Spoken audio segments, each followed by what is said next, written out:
श्री स्वामी समर्थ. स्वामी समर्थांची कृपा का होत नाही?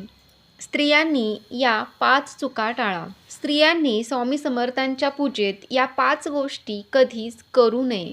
मित्रांनो, तुम्ही रोज पूजा करता, दिवा लावता, मनापासून प्रार्थना करता. पण का कधी-कधी वाटतं की स्वामींची कृपा होत नाहीये?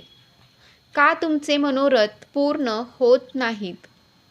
आज मी तुम्हाला सांगणार आहे अशा 5 गोष्टी ज्या अजाणतेपणे आपण करत असतो आणि त्यामुळे स्वामी समर्थांची कृपादृष्टी आपल्यापर्यंत पोहोचत नाही.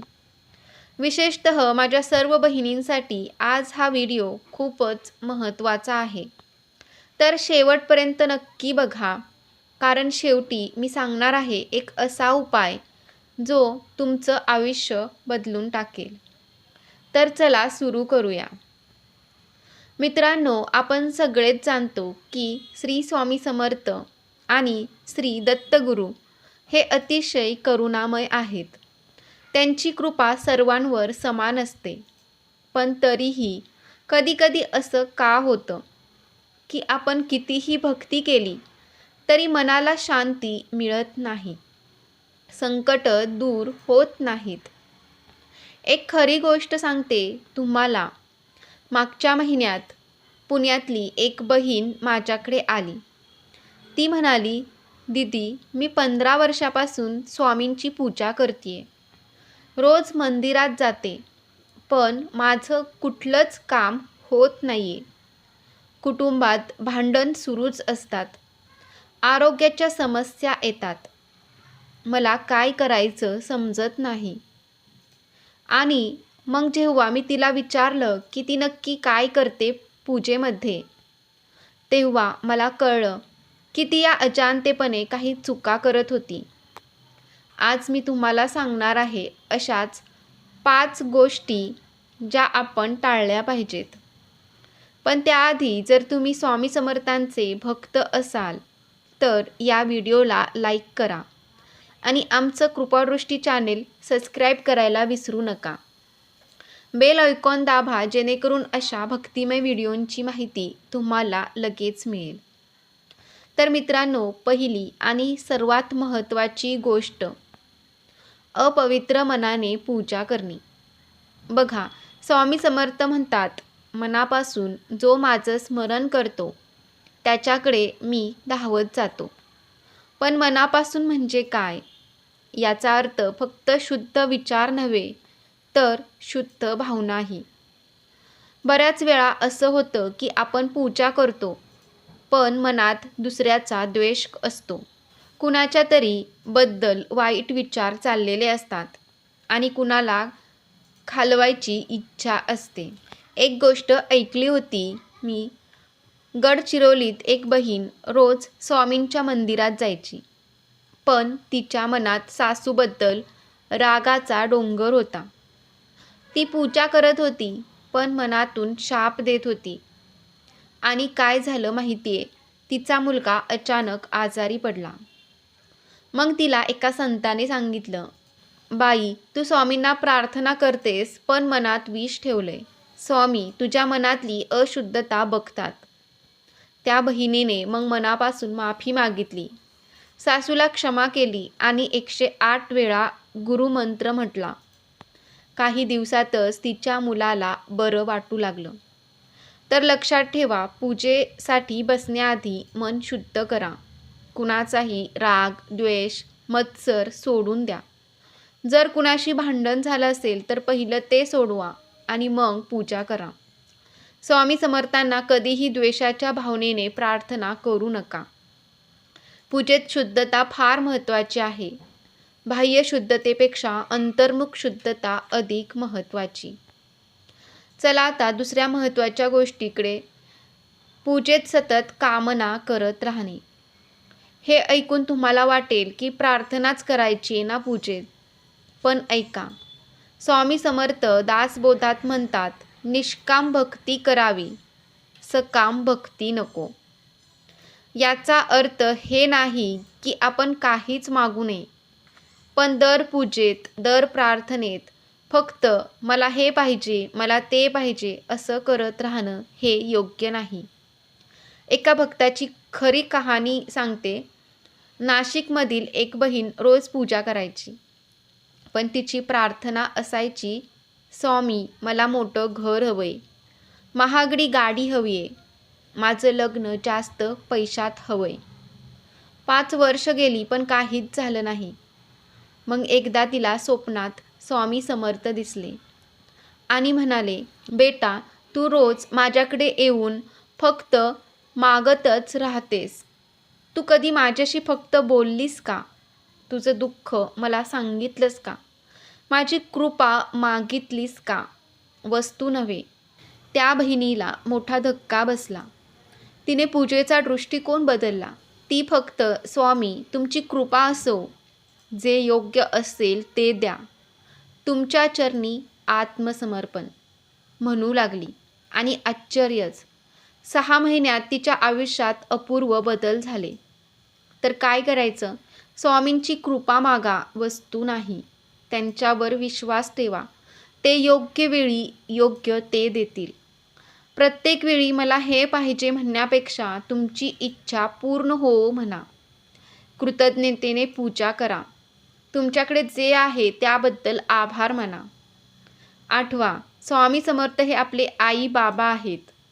आई बाबांना आपण रोज गोष्टी मागत नाही, त्यांच्याशी प्रेमाने वागतो. तसंच स्वामींसोबतही. आता तिसरी अतिशय महत्त्वाची गोष्ट, नियम न पाळता अनियमितपणे पूजा करणे. बघा मित्रांनो, स्वामी समर्थांची कृपा मिळवायची असेल तर नियमितता अत्यंत गरजेची आहे. बऱ्याच वेळा असं होतं की आपण आज पूजा केली, उद्या विसरलो, परवा थोडीशी केली, मग पुन्हा 10 दिवस सुट्टी. असं चालत नाही. दत्तगुरू आणि स्वामी समर्थांना नियमितता खूप आवडते. का माहिती आहे? कारण नियमितता दाखवते की तुमची श्रद्धा खरी आहे. तुम्ही सोयीनुसार भक्त नाही. एक महिला कोल्हापूरमधली, तिचं नाव शोभा होतं. ती सांगत होती की तिने 5 वर्ष अनियमितपणे पूजा केली. कधी केली, कधी नाही, पण काहीच बदल जाणवला नाही. मग एका वृद्ध आजीने तिला सल्ला दिला, बेटा रोज सकाळी उठून आंघोळ करून स्वच्छ कपड्यात रोज 21 दिवस नियमित पूजा कर. 1 दिवससुद्धा सुट्टी नको. शोभाने तसं केलं. रोज सकाळी 5:30 वाजता उठून 21 दिवस सलग नियमितपणे पूजा केली. आणि 21व्या दिवशी तिला नोकरीची ऑफर आली, जी ती 5 वर्षापासून वाट पाहत होती.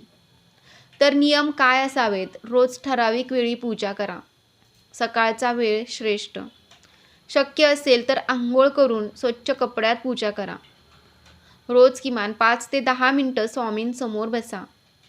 जर कधी खरोखरच शक्य नाही तर मनातून स्मरण करा, पण नियमितता तोडू नका.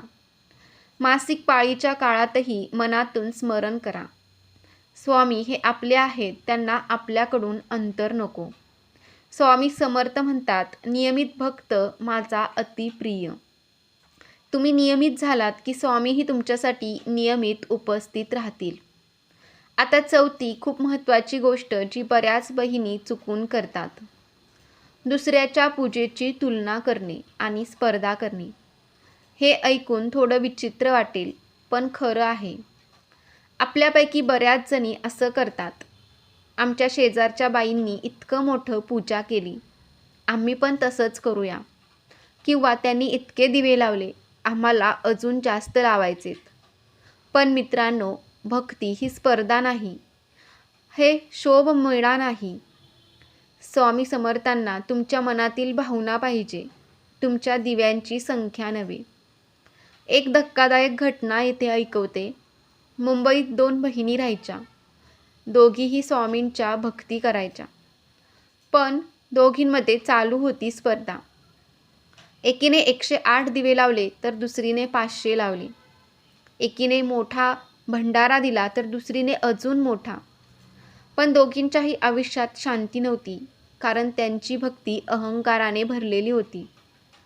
एकदा त्यांच्या मंदिरात एक संत आले. त्यांनी दोघींनाही विचारलं, तुम्ही का पूजा करता? एक म्हणाली, मी सर्वात मोठी भक्त आहे. दुसरी म्हणाली, नाही, मी अधिक. संत हसले आणि म्हणाले, तुम्ही दोघीही चुकीच्या मार्गावर आहात. स्वामी समर्थांना अहंकारी भक्त नको, त्यांना नम्र हृदय हवं. त्या दोघींनाही मोठा धक्का बसला. तर लक्षात ठेवा, तुमची भक्ती तुमची आहे, दुसऱ्याची नाही. कुणाच्याही पूजेची तुलना करू नका. मी अधिक करतेय असा अहंकार सोडून द्या. भक्तीमध्ये प्रामाणिकपणा असावा, शो ऑफ नसावा. लहानसा दिवा पण मनापासून लावा तर स्वामी खुश होतात.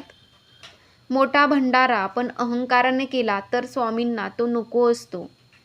स्वामी समर्थ म्हणतात, विनम्र भक्त माझ्या हृदयाशी जवळ असतो. तुमची भक्ती तुमच्यासाठी, स्वामींसाठी, इतरांना दाखवण्यासाठी नव्हे. आणि आता सर्वात महत्त्वाची 5वी गोष्ट, स्वामी समर्थांवरील विश्वास गमावणे आणि शंका घेणे. मित्रांनो, हा सर्वात मोठा दोष आहे जो बहुतेक भक्त करतात. काय होतं माहिती आहे, आपण काही काळ पूजा केली, प्रार्थना केली, पण जेव्हा लगेच फळ मिळालं नाही तेव्हा आपलं मन म्हणायला लागतं, अरे काही उपयोग नाही, स्वामी ऐकतातच नाही. आणि मग आपण पूजा करणंही बंद करतो आणि अर्धमनाने किंवा अर्धमनाने करू लागतो. पण हे सर्वात मोठं पाप आहे. स्वामी समर्थ म्हणतात, जो माझ्यावर अविचल विश्वास ठेवतो त्याचा मी कधीच नाश करत नाही. एक खरी आणि प्रेरणादायी कहाणी सांगते. सातारमधील एक बहीण, तिचं नाव अनुराधा. तिच्या पतीला कर्करोग झाला होता. डॉक्टरांनी हात सोडून दिले होते.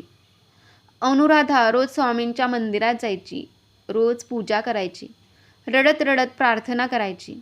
पण 1 वर्ष, 2 वर्ष काहीच सुधारणा नाही. तिच्या कुटुंबियांनी तिला म्हटलं, हे सोड आता, असं काही होत नाही, पूजा करून काय उपयोग. पण अनुराधाने कधीच हार मानली नाही.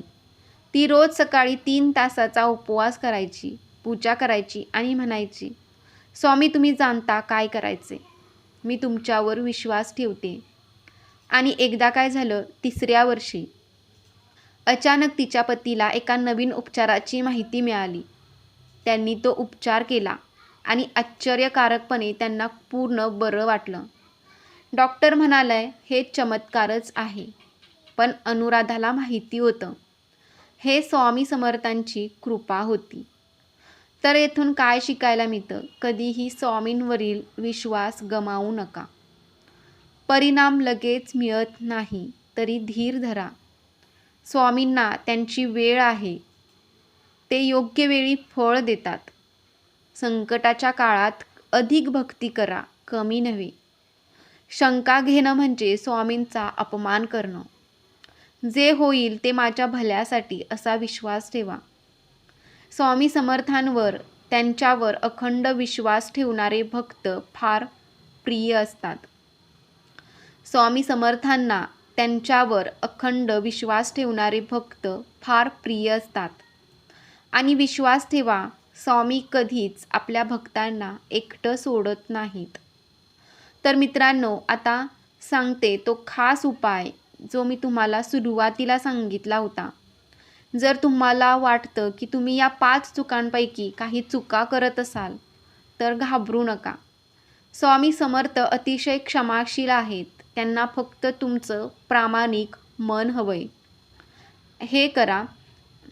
21 दिवसाचा विशेष उपाय. दिवस 1 ते 7 सकाळी उठल्यावर सर्वप्रथम श्री गुरुदेव दत्त 7 वेळा म्हणा. स्नान करून स्वच्छ कपड्यात बसा. स्वामी समर्थांच्या फोटोसमोर 2 दिवे लावा. 5 मिनिटं डोळे बंद करून स्वामींचं ध्यान करा. मनातल्या सर्व चुकांबद्दल माफी मागा. मी यापुढे या चुका करणार नाही असा निश्चय करा. दिवस 8 ते 14 वरील सर्व गोष्टी चालू ठेवा. यावर भर द्या. दररोज गरजूला अन्न द्या.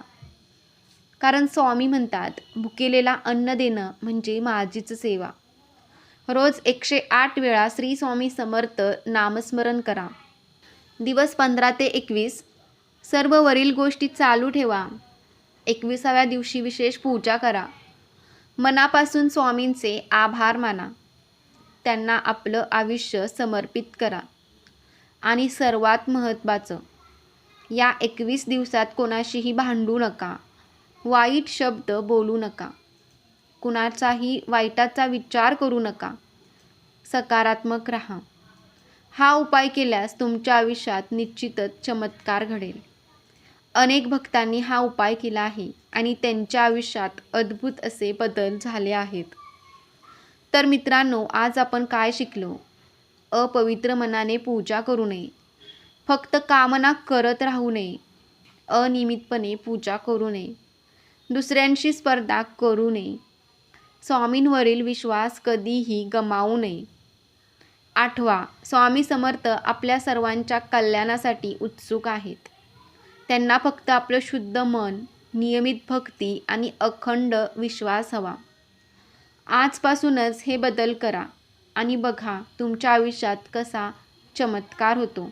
तर तुम्हाला हा व्हिडिओ कसा वाटला कमेंटमध्ये नक्की सांगा. व्हिडिओ आवडला असेल तर व्हिडिओला लाईक करायला विसरू नका.